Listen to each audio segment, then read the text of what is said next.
Christine Persichetti. Rain or shine, they'll be pounding the pavement for Christ on April 20th. Thousands of pilgrims will be showing their devotion by walking to the Diocese of Brooklyn's Eucharistic revival. The parishes of Our Lady of Sorrows, St. Leo's, and St. Michael's will be out bright and early and headed to Louis Armstrong Stadium. Current News' Jessica Easthope reports on the opportunity of a lifetime.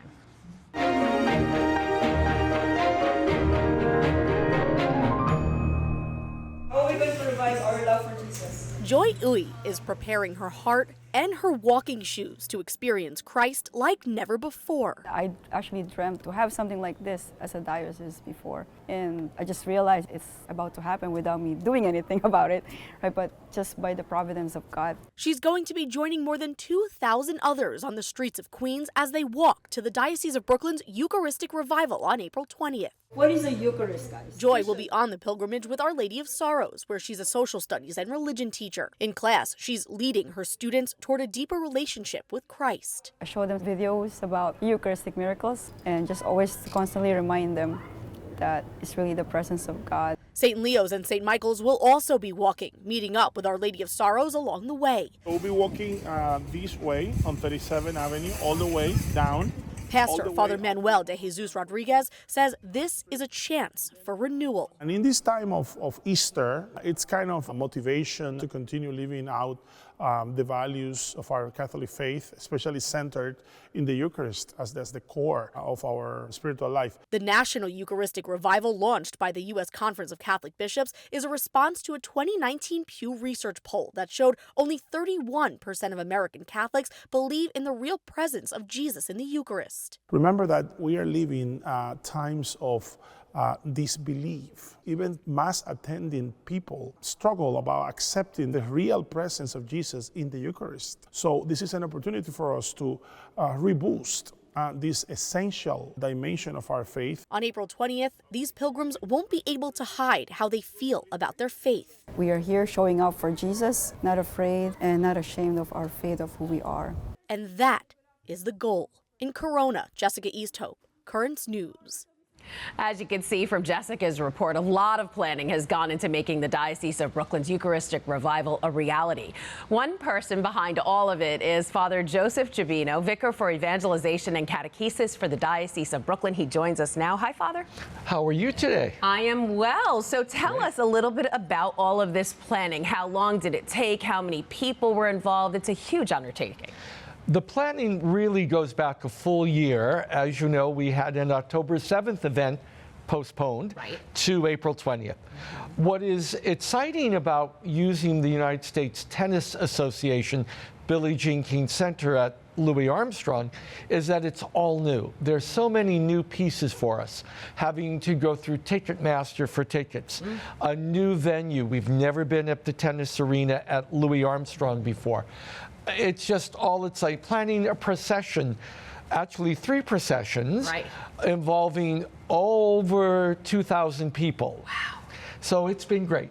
All right, and tens of thousands will be at the stadium for the event. So why should people attend? What will they get out of it? It is a once-in-a-lifetime experience. It is the end of 3 years of reviving our deepest faith in the Eucharist, which makes it an event worthwhile in and of itself. Sure. Bishop Brennan has shown such great enthusiasm during the revival. This will just be the icing on the cake, if you will, being able to gather 10,000 of the faithful and 300 of the newly baptized will have a special seat for this as their first major Catholic event. It's so exciting. So how does someone get a ticket?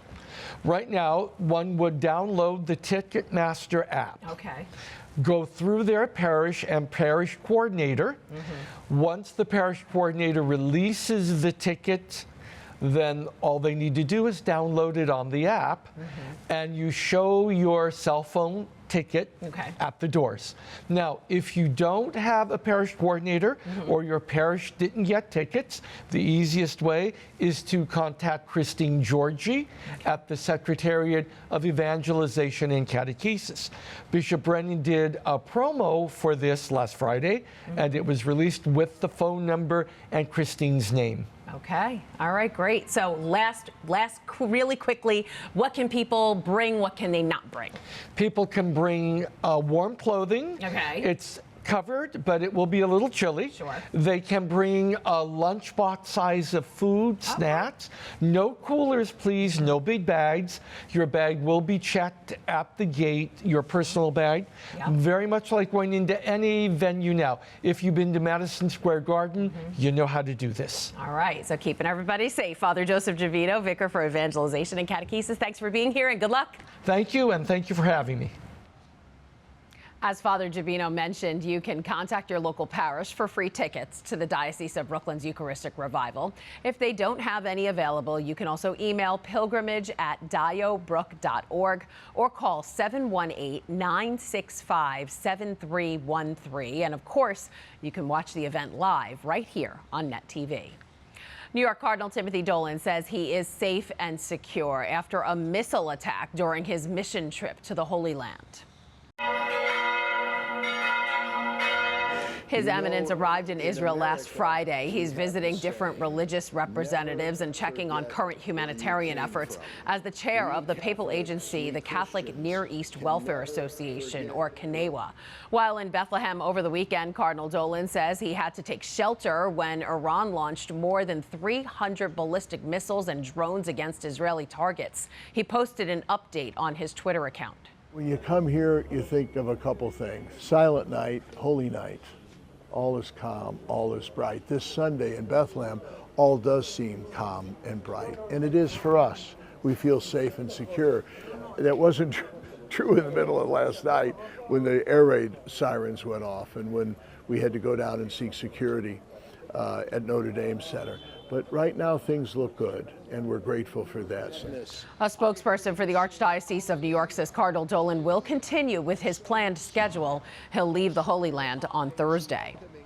A fake father who fooled people to get access to churches and rectories in Brooklyn and beyond has been caught. Police in Riverside, California arrested this man, saying he's been victimizing churches across the country. While at those parishes, he claimed to be Father Martin. Police have identified him as 45-year-old New York resident Malin Rostas. They say one of his latest scams happened last March when Rostas gained entry into the Rectory of American Martyrs in Bayside and allegedly stole $900. Rostas was caught last Wednesday when police say they recognized the vehicle connected to the robberies. They say before his arrest, he had just tried to steal from another local church. The FDNY has deemed the Easter Sunday fire at Our Lady of the Rosary of Pompeii accidental. Investigators say a hot object and hot embers sparked the 5-alarm fire at the Bushwick Parish.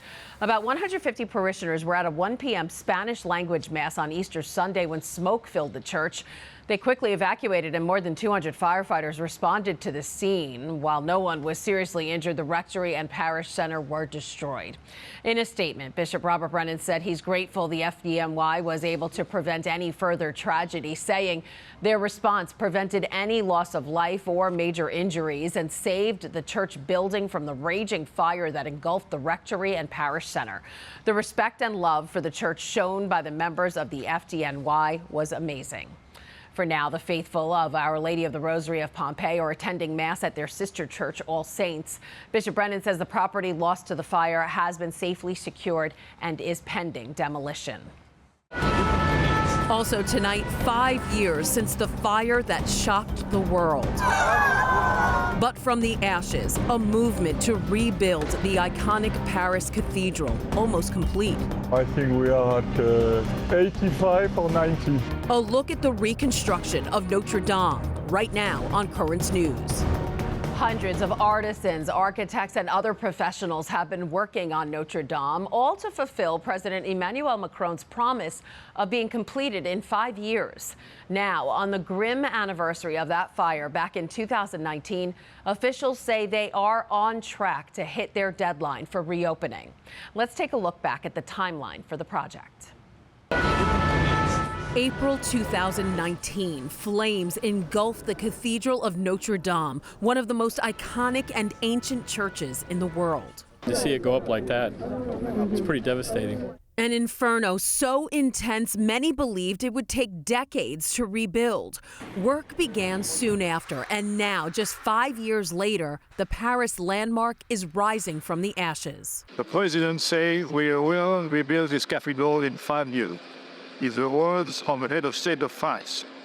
And the reputation of France is at stake. But in March of 2020, the COVID-19 pandemic causes work to stop at the 850-year-old church.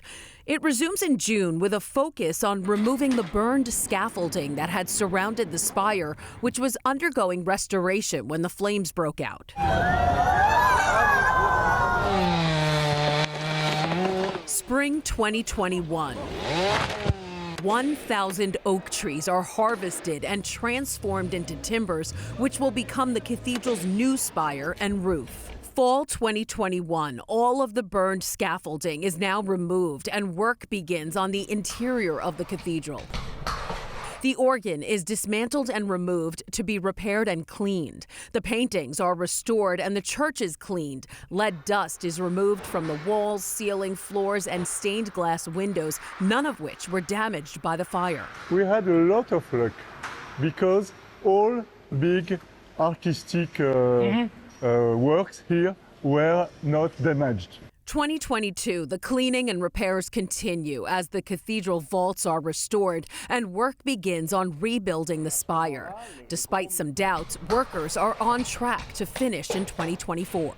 This is a place where the spire collapsed. You know, this is the center of a drama.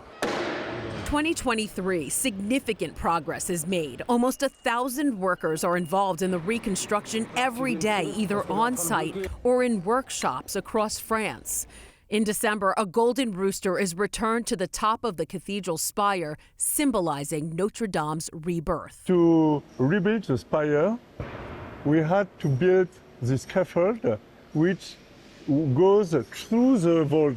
February 2024, scaffolding is removed to unveil the cathedral's new spire. A photographer who documented the reconstruction says he believes the newly restored Notre Dame will be even better than what was there before. I think it will look immaculate, beautiful, in a way we've never seen it before.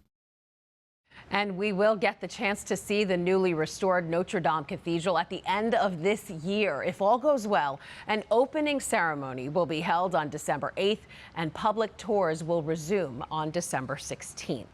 We spoke with Diocese of Brooklyn priest Father Paul Annel, who's from France. He says he hopes the fire and the cathedral's reopening stirs a resurgence in faith. What I think happened at that time, it was very beautiful, the reactions. In France, you know, the people praying in the streets. It's as if we realize when that happened how much it means to us. And new numbers show in France the faith is blossoming like never before. About 12,000 adults and teenagers were baptized at this past Easter Vigil. That's a record number for the country. The report by French bishops says there was a 31% increase in baptized adults from 2023 and a 50% increase in baptized teens. It seems those numbers will only grow as church officials say more and more people are looking to be baptized. They've even formed new teams of catechists to help prepare people to enter into the church. For more coverage on the rebuilding of Notre Dame, be sure to head to thetablet.org. Finally tonight, a new book is shining a light on the sacraments. Published by the nonprofit founded by Bishop Robert Barron, Word on Fire Catholic Ministries, Light of the Sacraments is an interactive book for readers ages 4 through 12 that explains the sacraments. But if you read this book without a flashlight, you're only getting part of the story. If you shine a light behind the pages, you'll find hidden images that reveal the truths about the invisible grace of the sacraments. So if you want to order the book, you can do so by going to wordonfire.org and click on the bookstore at the top of the page. The name of that book again, Light of the Sacraments. Pretty cool. And that is this Currents News Update. I'm Christine Persichetti. Thank you for joining us because we are putting your faith in the news. Hope to see you again next time.